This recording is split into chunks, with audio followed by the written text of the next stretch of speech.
sa mundong ito, laking tuwa ng magulang mo, at ang kamay nila ang iyong ilaw.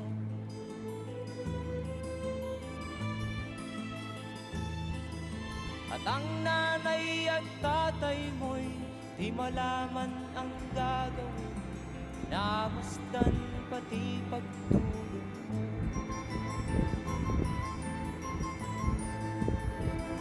At sa gabi napupuyat ang iyong nanay sa pagtimpla ng gatas mo. At sa